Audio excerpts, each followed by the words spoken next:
کاشانۂ بصیرت ایک ایسا یوٹیوب چینل جس پر ہر قسم کی دینی کتب بالخصوص محروم بصارت افراد کے لیے آڈیو اور ویڈیو فارمیٹ میں دستیاب ہیں اور بالعموم تمام مسلمان برادران و خواہران کے لیے دستیاب ہیں۔ اس لیے آپ سے گزارش ہے کہ بیل آئیکن کو پریس کر کے ہمارے اس چینل کو ضرور سبسکرائب کیجیے تاکہ آئندہ آنے والی ہر کتاب آپ کو بر وقت ملتی رہے۔ کاشانۂ بصیرت، کاشانۂ بصیرت، کاشانۂ بصیرت، کاشانۂ بصیرت۔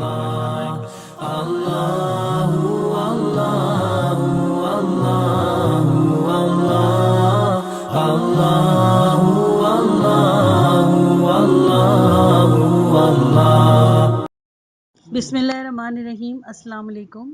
یہ کاشانۂ بصیرت کا چینل ہے اور آپ جو کتاب اب سماعت فرمائیں گے اس کا نام ہے اسرار نماز کی تجلی۔ اسرار نماز کی تجلی، درس توحید، خدائی انعام، پرواز روح، معراج مومن، طہارت نفس، ستون دین، قوت اسلام، سیاسی آثار، تقرب خدا، رشدی فکری، باعث آزادی، صراط مستقیم، شناخت عدالت اور جاذب رحمت۔ اسرار نماز کی تجلی کے مصنف ہیں حجت الاسلام محسن قراتی۔ اس کا ترجمہ کیا ہے نثار احمد خان نے۔ اس کے ناشر انتشارات انصاریان قم ایران۔ تعداد 3000۔ تاریخ شعبان الاعظم 1413 ہجری۔ کاتب کرار حسین ازہری۔ بسم اللہ الرحمن الرحیم۔ فہرست، عناوین اور صفحہ نمبر۔ عرض مترجم، صفحہ نمبر 10۔ پیش گفتار، صفحہ نمبر 12۔ پہلی فصل عبادت، صفحہ نمبر 15۔ عبادت کیوں، 15۔ عبادت کے ریشے، 16۔ عبادت کا اثر، 19۔ انفرادی و اجتماعی تعمیر، 20۔ عبادت کے العباد، 22۔ عبادت کیسے کریں، 24۔ عبادت کے لیے آفات، 29۔ عبادت پر غرور نہیں ہونا چاہیے، 31۔ اولیاء خدا کی عبادت کا موازنہ، 25۔ باطل عبادت، 37۔ عبودیت نہ عبادت، 40۔ تدادم عبادت، 42۔ فرصت عبادت، 43۔ عبادت میں سختیاں برداشت کرنا، 44۔ عبادت کی وسعت، 45۔ تکلیف اور اس کے شرائط، 45۔ کچھ یاد دہانیاں، 47۔ عبادت کی صحیح ہونے کی شرائط، 39۔ عبادت کی شکل بدلنے والے عوامل، 52۔ عبادت کے مقبول ہونے کی شرائط، 53۔ قبول ہونے کی علامت، 61۔ شرائط کی کمال عبادت، 62۔ فلسفہ عبادت، 68۔ تسلیم سب سے بڑا فلسفہ ہے، 74۔ بہانہ یا تحقیق، 76۔ ایک مڈ بھیڑ، 77۔ دوسری فصل نماز، 78۔ نماز مکتب وحی میں، 78۔ اہمیت نماز، 82۔ ترک نماز، 83۔ نماز کو سبک سمجھنا، 84۔ نماز عقل و وجدان کی روشنی میں، 86۔ چند سوالات و جوابات، 79۔ نامقبول نمازیں، 90۔ معصومین کی نمازیں، 92۔ آداب نماز، 94۔ نماز اور اس کے متعلقات، 96۔ نماز پرواز روح، 97۔ تیسری فصل نماز کا استقبال کریں، 101۔ مقدمات نماز، 101۔ طہارت، 101۔ بروقت باوضو رہنا، 102۔ نماز کے لیے طہارت کے چند مرحلے ہیں، 104۔ غسل، 105۔ تیمم، 105۔ نمازی کا لباس اور مکان، 105۔ قبلہ، 107۔ اذان، 109۔ بلال رضی اللہ تعالی عنہ 110۔ چوتھی فصل نیت 114۔ نیت معیار قیمت 114۔ اخلاص کے چند نمونے 118۔ عبادت کے خلوص 120۔ نیت کے دینوی آثار 122۔ نیت عمل کے مثل ہے 125۔ نیت خامیوں کا جبران کرتی ہے 126۔ اخلاص سے قریب ہونے کا طریقہ 127۔ آخرت میں ریاکاروں کا انجام 133۔ سالم نیتیں 134۔ حکمت کی دانشگاہ 137۔ اخلاص کے ریشے 138۔ اخلاص کی علامتیں 139۔ اخلاص کا نتیجہ 148۔ معاشرے میں اخلاص 150۔ پانچویں فصل نماز کی ابتدا 151۔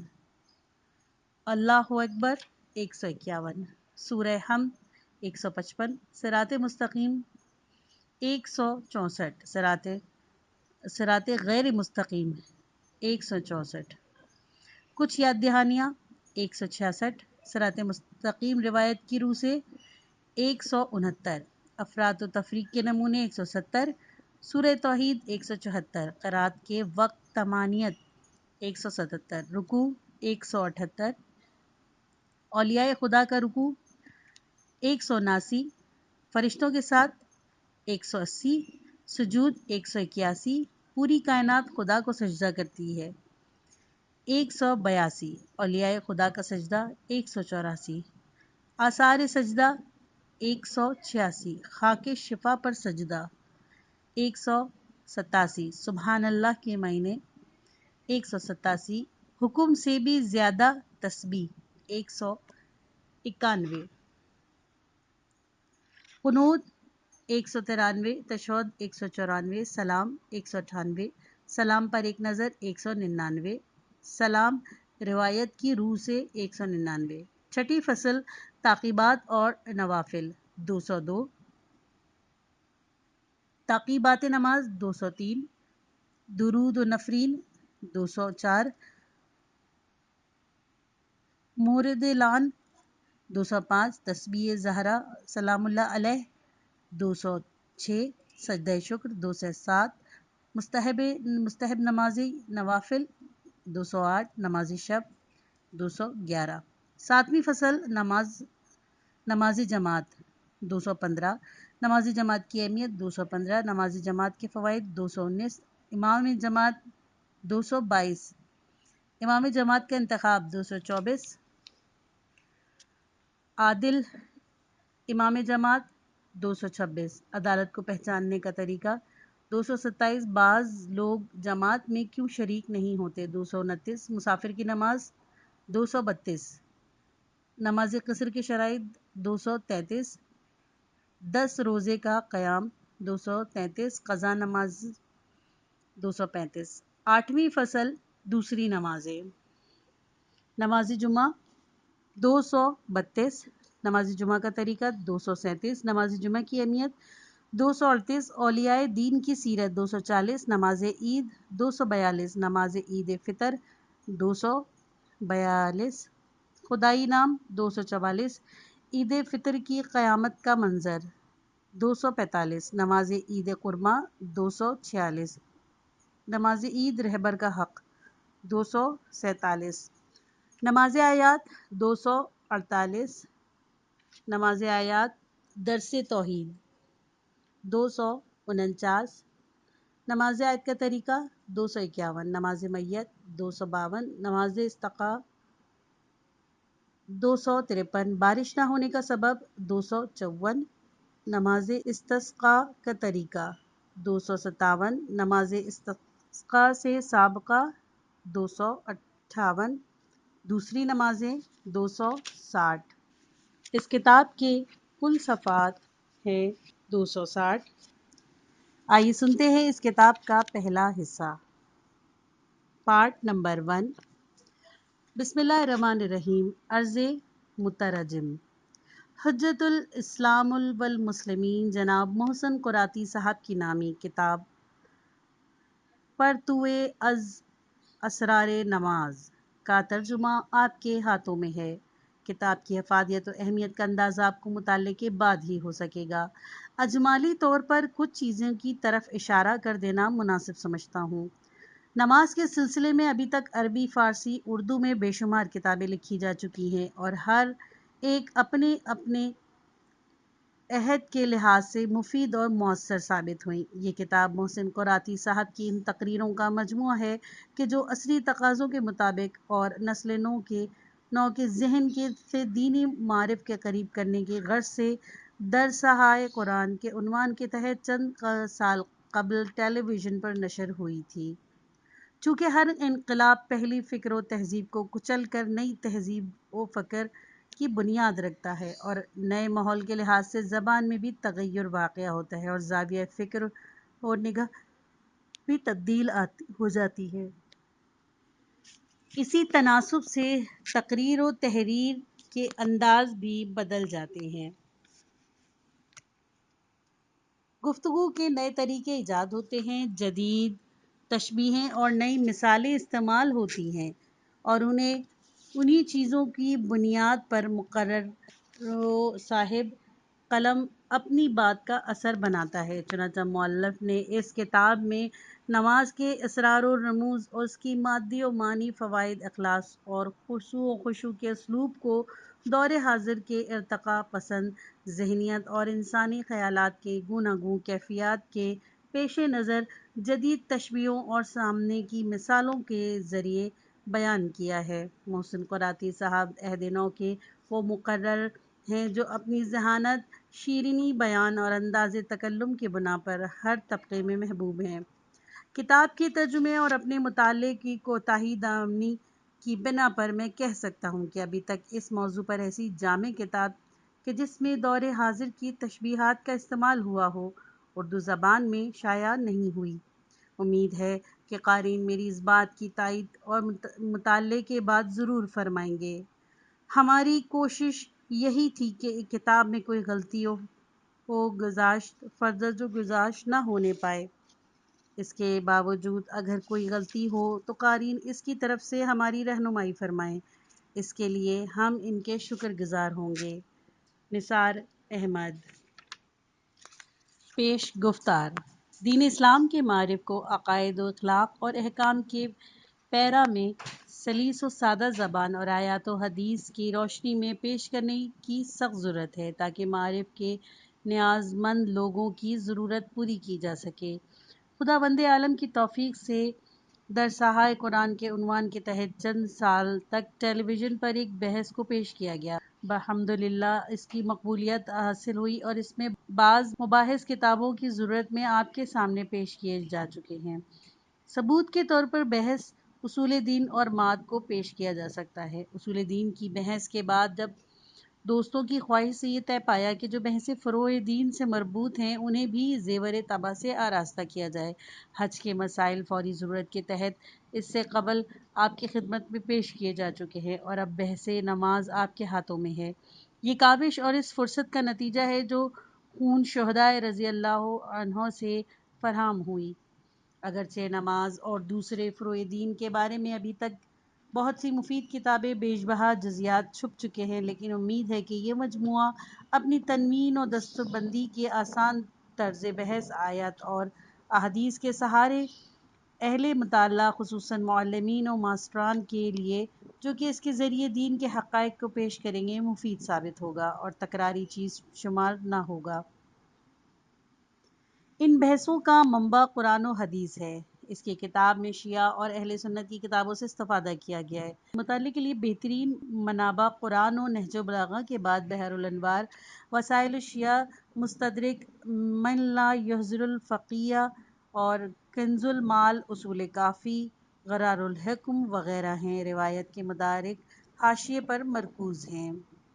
اس کتاب کی فراہمی اور اس کے دلچسپ مضامین کی جمع آوری سودمند اور کامل فکر کے افراد کے نظریات و افکار سے بھی مدد لی گئی، اسی لیے ہم ان کے شکر گزار ہیں۔ اس کتاب کی جو کچھ اہمیت ہے وہ قول خدا، حدیث پیغمبر صلی اللہ علیہ وآلہ وسلم اور اقوال ائمہ معصومین علیہ السلام کی رہین منت ہیں اور انہی کی برکت ہیں۔ کتاب میں اگر کوئی خامی رہ گئی ہے تو وہ ہماری وجہ سے ہے۔ آیات و حدیث کا آزاد ترجمہ کیا گیا ہے اور کہیں کہیں اس کی وضاحت بھی کر دی گئی ہے۔ واضح رہے کہ اس کتاب کا مسودہ جمہوری اسلامی ایران کے ٹیلی ویژن پر نشر کیا جا چکا ہے۔ اب کچھ رد و بدل اور اضافے کے ساتھ کتاب کی صورت میں پیش کیا جا رہا ہے۔ خداوند متعال سے اخلاص اور دائمی توفیق تحریر و تقریر میں کشش و جاذبیت کا خواستگار ہوں۔ امید ہے کہ یہ ناچیز کوشش نماز ایسے عظیم فریضے کی رغبت دلائے گی۔ نظام اسلامی کے سائے میں اسلامی تہذیب کو پوری دنیا میں پھیلانا ہر ایک کا فریضہ ہے۔ دعا ہے کہ ہماری باعظمت امت اسلام میں حق کی حمایت کے لیے سیسا پلائی دیوار ہو اور دنیا کے محروم لوگوں کے لیے مضبوط پناہ گاہ قرار پائے۔ اللہ ولی التوفیق۔ رمضان المبارک 1410۔ پہلی فصل، عبادت۔ نماز کے سلسلے میں بحث کرنے سے قبل ہم نماز کی روح، عبادت و بندگی کے متعلق کچھ بیان کر دینا مناسب سمجھتے ہیں اور اس کے فلسفے و معنی نیز اس کے مختلف گوشوں کو آپ کے سامنے پیش کرتے ہیں۔ عبادت کیوں؟ خدا کی بارگاہ میں اپنے کو ذلیل و حقیر سمجھنا اعلیٰ درجے کی عبادت ہے، اور اس سے بڑھ کر عبادت کا اور کیا مرتبہ ہوگا کہ اس کے لیے کائنات کی تخلیق اور پیغمبر علیہ السلام کی بعث ہوئی ہے۔ خداوند عالم ارشاد فرماتا ہے سورہ ذاریات آیت نمبر 56، کائنات اور جن نو انس کی غرض تخلیق ہی عبادت ہے۔ پیغمبروں کو اس لیے مبعوث کیا گیا تاکہ وہ لوگوں کو عبادت خدا کی دعوت دے۔ چنانچہ خدا ارشاد فرماتا ہے سورہ نحل آیت نمبر 36، یہ ترجمہ، یقیناً ہم نے ہر امت میں ایک رسول بھیجا تاکہ وہ اللہ کی عبادت کریں اور طاغوت سے اجتناب کریں۔ پس دنیا کی تخلیق اور پیغمبر علیہ السلام کی بعثت کا مقصد خدا کی عبادت ہے، اور یہ بات بھی واضح ہے کہ خدا ہماری عبادت کا محتاج نہیں۔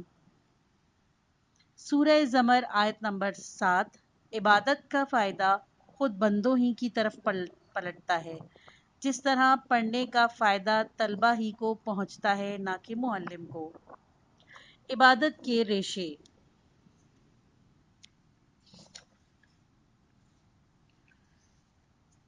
جو چیزیں انسان کو خدا کی بندگی و عبادت پر ابھارتی ہیں وہ حسب ذیل ہیں: عظمت خدا، فکر و وابستگی کا احساس، نعمتوں کو یاد کرانا اور فطرت۔ پہلی ہے عظمت خدا۔ جب انسان اپنے کو عظمت و جلالت خدا کے سامنے دیکھتا ہے تو لاشعوری طور پر خود کو ذلیل و کمتر محسوس کرتا ہے، بالکل اسی طرح جیسے انسان کسی دانش مند کے مقابلے میں اپنی ذات کو حقیر و بے اہمیت تصور کرتے ہوئے اس کی تعظیم و تکریم کرتا ہے۔ نمبر 2، فکر و وابستگی کا احساس۔ یہ انسان کی فطرت و طبیعت ہے کہ جب وہ اپنے کو کسی کا محتاج اور کسی سے وابستہ پاتا ہے تو اس کے سامنے سر جھکاتا ہے۔ ہمارا وجود بھی خدا سے وابستہ ہے اور ہم تمام چیزوں سے اس کے محتاج ہیں، بس یہ عجز و احتیاج کا احساس انسان کو خدا کی پرستش پہ ابھارتا ہے۔ بعض احادیث میں ہے کہ اگر انسان کو مرض موت کا خوف نہ ہوتا تو بہت سے لوگ خدائے بے نیاز کے سامنے سر تسلیم خم نہ کرتے۔ نمبر 3، نعمتوں کو یاد کرنا۔ انسان نعمتوں سے مستفید ہوتا ہے، اس کے پاس ستائش و بندگی کے لیے زبان ہے۔ خداوند عالم کی بے شمار نعمتوں کی یادآوری کے بھی اس خدا کی عبادت کی طرف کھینچ سکتی ہے۔ امام معصومین علیہ السلام کی مناجات میں ہے کہ خدا کی نعمتوں کی یاد آوری کی ابتدا انسان کی پیدائش سے بھی پہلے سے ہے۔ اسی طرح خدا کی محبت انسان کے دل میں زندہ رہے گی، اور جب وہ اس کے سامنے اپنے نیاز مندی کا اظہار کرتا ہے تو خداوندہ بھی فرماتا ہے سورہ قریش آیت نمبر 4، ترجمہ، لوگ اس کے گھر کے پروردگار کی عبادت کرتے ہیں کہ جس نے انہیں بھوک میں سیر کیا اور خوف سے امان میں رکھا۔ دوسری آیت میں ہے اپنے پروردگار کی عبادت کرو کیونکہ اس نے تمہیں وجود بخشا ہے۔ نمبر 4، فطرت۔ عبادت و پرستش کا جذبہ انسان میں فطری طور پر موجود ہے، اور عبادت کی یہی تڑپ ہے کہ جو اس میں فطری طور پر موجود ہے انسان کو صحیح طریقے پر لے آتی ہے، اور انسان خدا پرست بن جاتا ہے، اور کبھی جہل و انحراف کے سبب شجر حجر حیوانوں اور مال و دولت کی پوجا کرنے لگتا ہے۔ انبیاء علیہ السلام اس دنیا میں اس لیے نہیں آئے تھے کہ وہ انسان کے اندر عبادت کا جذبہ پیدا کریں، بلکہ ان کی بعثت اس لیے ہوئی تاکہ وہ اس جذبہ رکھنے والے کو صراط مستقیم کی طرف ہدایت دیں۔ حضرت علی علیہ السلام نہج البلاغہ خطبہ نمبر 143 میں فرماتے ہیں، ترجمہ: خدا نے حضرت محمد مصطفیٰ صلی اللہ علیہ وآلہ وسلم کو حق کے ساتھ مبعوث کیا تاکہ وہ اس کے بندوں کو بت پرستی سے روکیں اور خدا کی پرستش کی دعوت دیں۔ قرآن کی جن آیاتوں کا تعلق عبادت سے ہے ان میں کی بیشتر اصل عبادت کی دعوت نہیں دیتی بلکہ عبادت میں توحید کی دعوت دیتی ہیں، کیونکہ عبادت کی روح اور پرستش کا جذبہ انسان میں پہلے سے ہے۔ اسی طرح موجود ہے جیسے ہر بچہ میں غذا کھانے کا میلان ہوتا ہے، لیکن اگر صحیح غذا کی طرف بچے کی رہنمائی نہ کی جائے تو وہ مٹی کھانے لگتا ہے اور اسی لذت سے لطف اندوز ہونے لگتا ہے۔ اگر انبیاء علیہ السلام رہبری نہ کریں تو انسان کی طبیعت کج روی اختیار کر لیتی ہے اور بجائے خدا ناقابل پرستش چیزوں کو اپنا معبود بنا لیتی ہے۔ حضرت موسیٰ علیہ السلام کا واقعہ اس کی زندہ مثال ہے کہ جب وہ 40 روز کے لیے غائب ہو گئے تھے تو لوگوں نے سامری کا بہانے سے اس سونے کے بچڑے کی پرستش شروع کر دی جسے خود سامری نے بنایا تھا۔ عبادت کا اثر: زندگی کی ہر حرکت و توقف کو خدا کی رضا کے مطابق قرار دینا عبادت ہے۔ اپنے کاموں کو خدائی رنگ دینا انسان کی زندگی پر ہر اچھے اثرات مرتب کرتا ہے۔ ان میں سے بعض یہ ہیں: فانی کو باقی بنانا: انسان اور اس کی ساری تگ و دو ختم ہونے والی ہے، لیکن جو کچھ خدا کی رضا کے لیے انجام دیا ہے وہ ذخیرہ شکل میں باقی رہتا ہے۔ قرآن کہتا ہے، سورہ نحل آیت نمبر 96، ترجمہ: جو کچھ تمہارے پاس ہے وہ ختم ہونے والا ہے اور جو خدا کے پاس ہے وہ باقی ہے۔ سورہ قصص آیت نمبر 88، ترجمہ: ہر چیز نابود ہو جائے گی لیکن جو خدا کے لیے انجام دی گئی ہوگی وہ باقی رہے گی۔ مادیات کا معنویات میں بدلنا: انسان اپنے تمام کاموں کو خدا کی رضا کے مطابق انجام دے سکتا ہے، اس طرح اس کے مادی کام جیسے کھانا پینا، سفر، ایک دوسرے کی ملاقات بلکہ معمولات بھی معنوی ہو جائیں گے۔ اس کے برعکس مقدس و معنوی کام بھی اس وقت مادی اور بے قیمت ہو جاتے ہیں کہ جب دنیاوی مفاد کے لیے انجام دیے جائیں۔ پہلے کاموں میں فائدہ ہی فائدہ اور دوسرے میں سراسر نقصان۔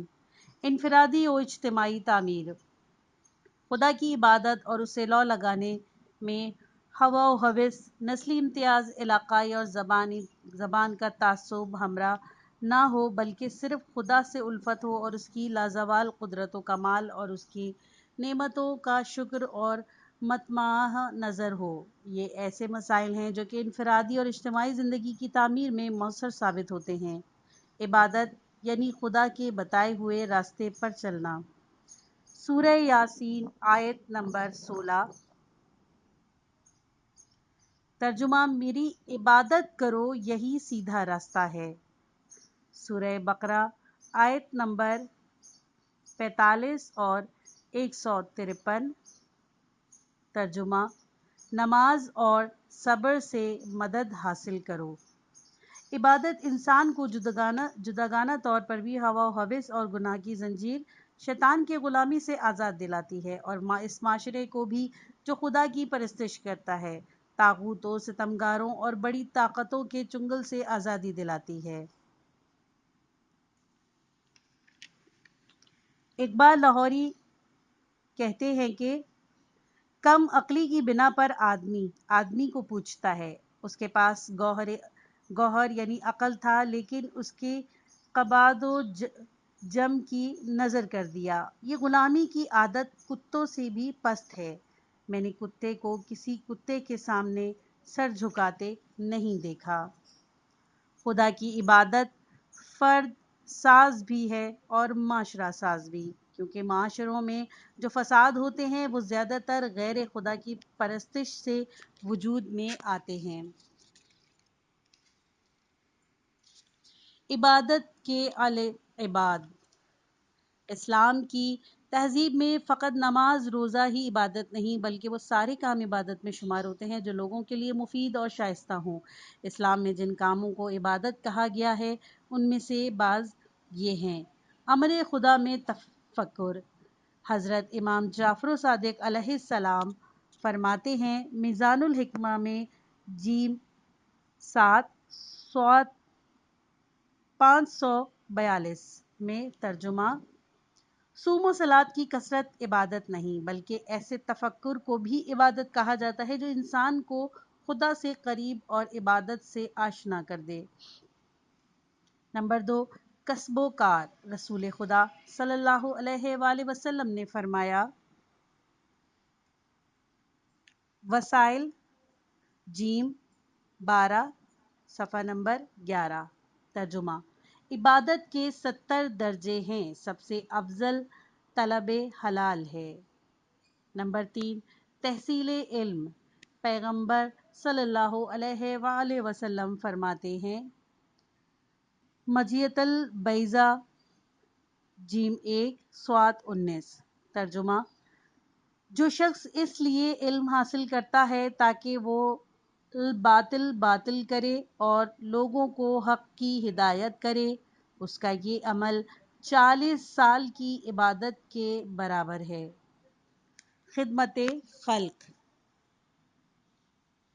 بہت سی روایات سے معلوم ہوتا ہے کہ لوگوں کی خدمت اور ان کی مشکلات میں کام آنا بہت سی عبادات اور مستحب حج کے برابر بلکہ افضل ہے۔ شیخ سعدی بھی کہتے ہیں کہ عبادت بجز خدمت خلق نیست، بتسبیح و سجادہ دلق نیست۔ نمبر 5، عالمی عادل حکومت کا انتظار۔ رسول اللہ صلی اللہ علیہ وآلہ وسلم فرماتے ہیں، نہج الفصاحہ جملہ 409 ترجمہ: امام زمانہ کی آمد کا انتظار عبادت سے افضل ہے۔ ظاہر ہے کہ یہ انتظار ساز، زندہ اور مثبت پہلو کا حامل ہونا چاہیے، اور امام مہدی عجل اللہ تعالی فرجہ کی حکومت کے لیے بھی زمین ہموار کرنا چاہیے۔ پس اپنے کاموں کو خدائی رنگ دینا گویا ان کی قیمتوں کو بڑھانا اور ان کی عبادتوں کو اور کبھی عبادت سے بہتر بنانا ہے۔ صحیح نیت وہ اکسیر ہے کہ جو ہر ایک دھات کو سونا بناتی ہے، اور جو کام قربتاً اللہ سے انجام دیے جائیں وہ عبادت میں شمار ہوتے ہیں۔ اس لحاظ سے کہا جا سکتا ہے کہ عبادت کے نمونے اور پہلوؤں کی شمارش نہیں کی جا سکتی، کیونکہ اسلام میں والدین کے چہرے پر محبت آمیز نظر ڈالنا بھی عبادت ہے، علماء کی طرف دیکھنا بھی عبادت ہے، قرآن، خانہ کعبہ، عادل یا سپر رہبر یا برادر دینی کی طرف دیکھنا بھی عبادت ہے۔ سفینۃ البحار کلمہ النظر۔ عبادت کیسے کریں؟ عبادت کا سلیقہ قرآن و اطرت میں اسی طرح سیکھنا چاہیے جس طرح سے کسی گھر کا پتہ اس کے مالک سے دریافت کرتے ہیں۔ آیت قرآن اور معصومین علیہ السلام کی احادیث کے لحاظ سے بہترین عبادت کیا ہے اور وہ اس کے کیا اوصاف بیان کرتے ہیں؟ اس کا جواب قرآن و اطرت علیہ السلام سے دریافت کرنا چاہیے۔